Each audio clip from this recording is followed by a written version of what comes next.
Legacy, and welcome back to another episode of the second reproduction.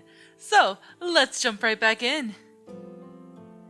The continuous rainfall intermittently reminded me of the blood-soaked scenery. How nice it would be if there was no such thing as rain, and my sins could stay apparent on the world forever, still and stagnant, never to be washed away. I was a true champion, but I couldn't even save a woman I cared for. How pathetic. Time passed meaninglessly as I stood alone in the silent church. Even though I know these gods don't exist, I'm still here clinging to them. Maybe it's because I only want to use religion as an excuse, as a place to run to. I murmured that as I gazed up at the divine bird statue. There was, of course, no response to my words. Please, I wanted someone to tell me. How was I any different to those champions who killed Marina? Up until now, I'd been hunting innocent demons too. What gave me the right to call those soldiers evil? I had only one reason to condemn them. Someone dear to me had been killed, and because of that I wanted revenge. In other words, I'd caused this agony in other people because I'd killed so many demons.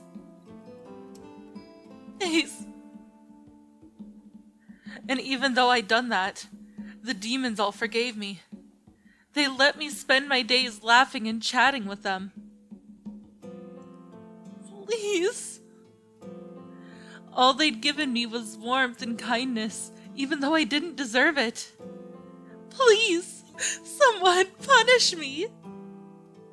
Regret filled my chest and took its place alongside the anger I felt for the fake champions. I couldn't turn back the clock, no matter how much I wanted to. This was nothing but consolation. But still, I couldn't help but think to myself, if only I'd known that demons weren't evil back then. Stop blaming yourself, Christina.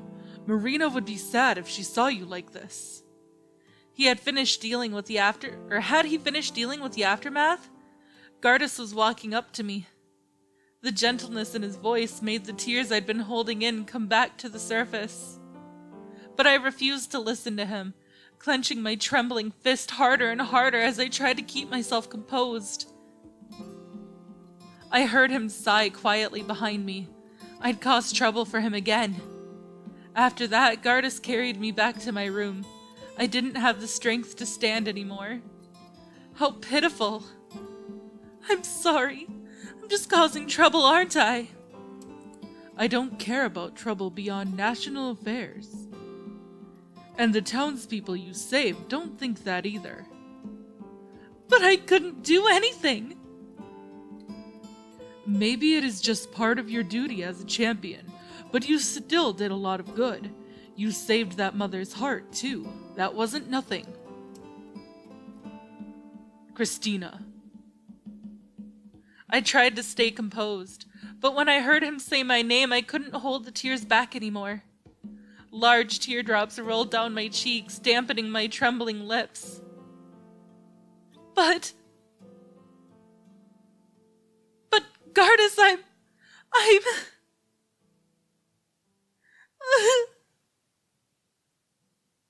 Come here.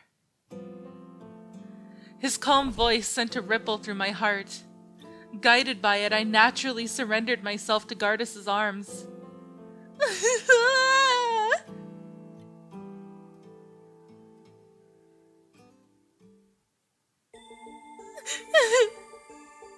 Have you calmed down? Yeah.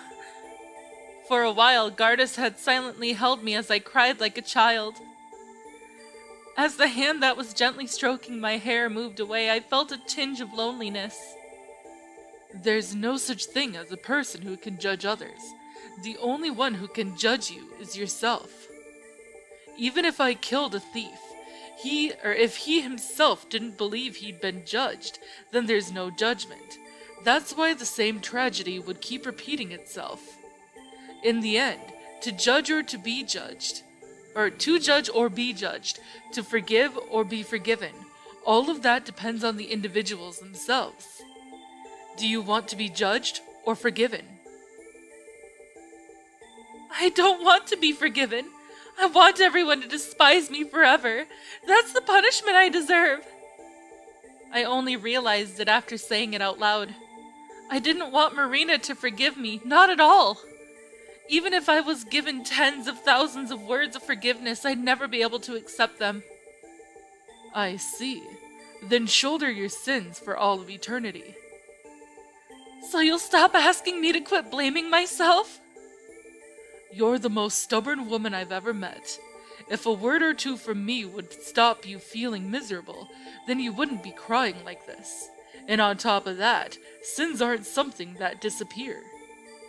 People only feel that, or they disappear because they wish for it. Sins from the past are never reduced to nothing. They're always there. Blaming yourself and not forgetting your own sins may seem similar at first, but they're actually completely different. All blaming yourself accomplishes is blindsiding yourself and crippling your own future. It shows that you still have regrets that you can't bring yourself to accept, and thus you can't move on from them. That's rather harsh of you. Do you want me to be less harsh?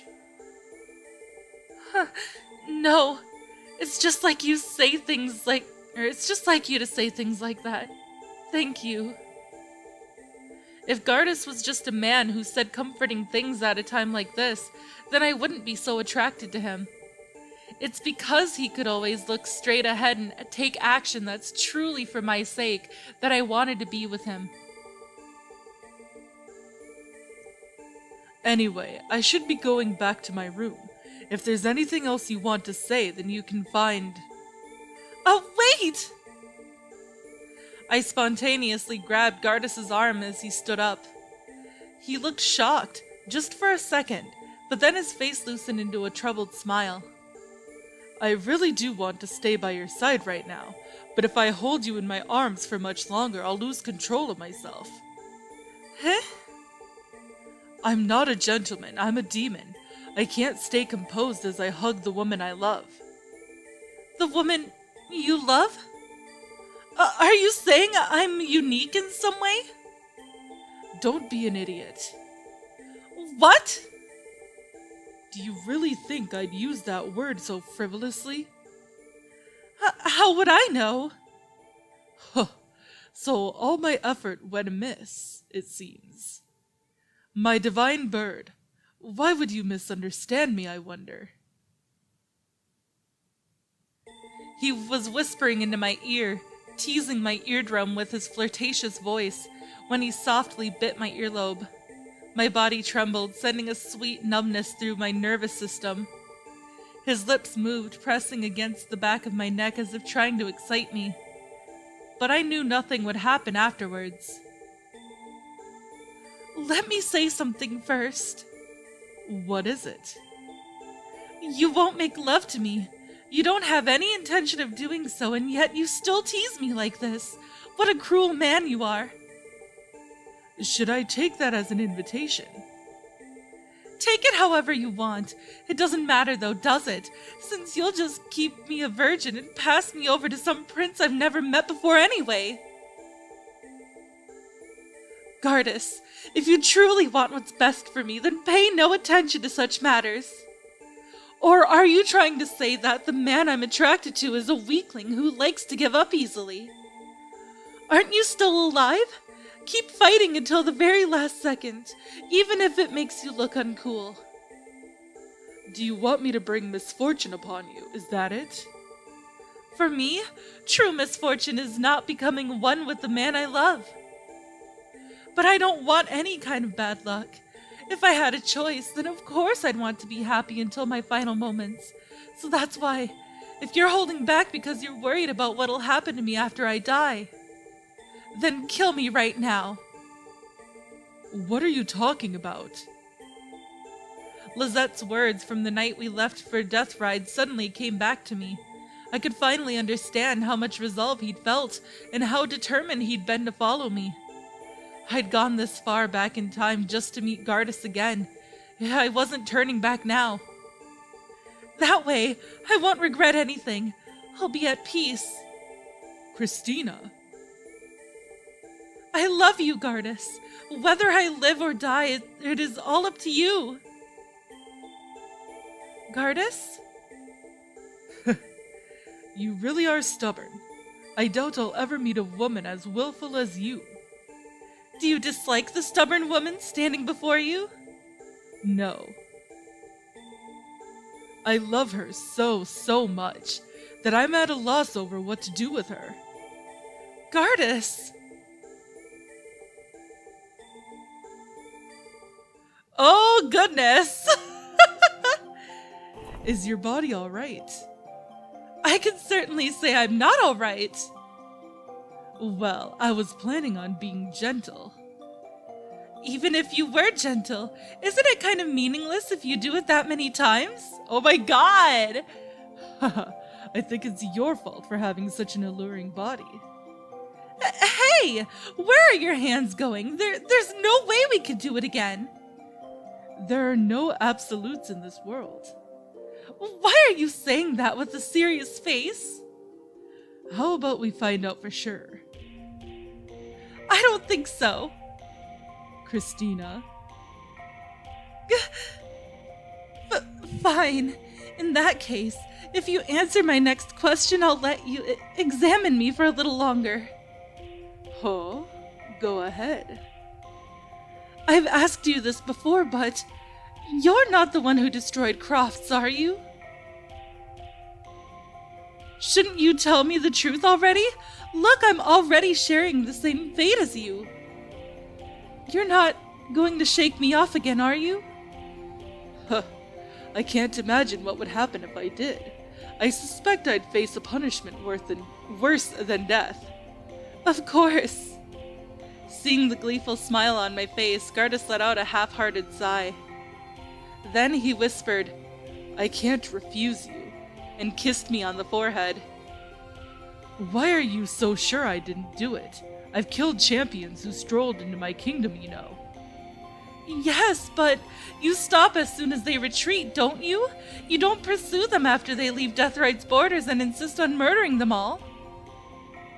With your personality and Deathrite's lack of manpower, there's no way you could go all the way to Crofts and wage war against them. It's impossible. I suspect what really happened was, another kingdom saw Crofts as a hindrance of some kind, destroyed it, then pushed the blame onto you. Gardis' expression hardened as I spoke, but I kept going anyway. Am I right in thinking it's one of those truths you've hidden away from everyone? Huh. And what will you do if it turns out I'm deceiving you? Has it ever occurred to you that I might be acting in a way to make you think that? Even so, I trust you. Please, Gardis. I stared at Gardis with all my heart, trying to put myself in his shoes for a moment. I didn't want to lose his warmth a second time, not after I'd finally regained it.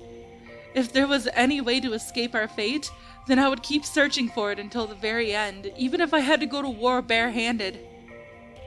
Huh. You continue to surprise me, my beloved consort. Well, I am the Demon Lord's woman. Shouldn't you expect this? Certainly, no other woman alive could bring me such pleasure. After laughing to himself, Gardis let out a sigh and dropped his smile. Let's talk about how it ended first. Indeed, the one who destroyed Crofts wasn't me. I knew it! Then why didn't you say so? If you just explained everything then. And where would you find a human who'd listen to such words? By a demon lord in this current era, nonetheless. Even if I forced the whole world to listen to me, the humans would all assume I was making excuses. But... And the humans who had been living in peace since then. Huh? For a few moments, I couldn't understand what he was talking about. Maybe it was because I didn't want to believe it. Did he really mean... You're not seriously telling me that the reason you let them blame you was to stop the humans from fighting against each other? And you became a symbol of evil to unite them instead? You idiot! There's a limit to how much good you can do in the world. I certainly am an idiot. An idiot who drowned the hope that humans could live on in this world. Why did you have to go that far? My father was a human. My late mentor, too. I love humans. Even though they're so cruel to your race? Humans aren't naturally evil. I've told you that before, haven't I? I couldn't have fallen in love with you otherwise. Diversity is important in society. A homogeneous world ultimately destroys itself. Even history books can tell you that much. Like a world full of humans. If we, the demons, were to vanish, then humanity would surely consume itself in violence. You humans would hack at each other until the last man. Humans are magnificent beings, truly mysterious creatures who can do so much in such a short lifespan. Would it be sad if such a race vanished? Between our races, I would prefer it if they remained. But you're on the losing side. Well, it's not all bad. I have a beautiful queen who sympathizes with me now after all. You're such a... But before I could finish, Guardeth slipped his tongue into my mouth, stealing my words. I found it a little hard to breathe, but I didn't care. I wished from the bottom of my heart that this moment could last forever, praying that this long, long kiss could stretch out towards the future.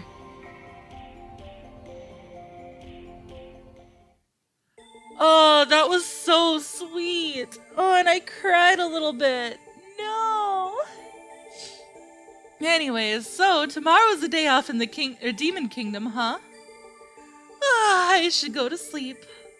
Yeah, after like how many rounds? I should definitely say so. Okay, what should I do tonight? We're gonna ask someone out to play. Of course, Gardis. So, where do you want to go? Anywhere's fine, so long as you're alone with me. Well, we should leave the room first. Such a shame. Alright, we are going to the courtyard.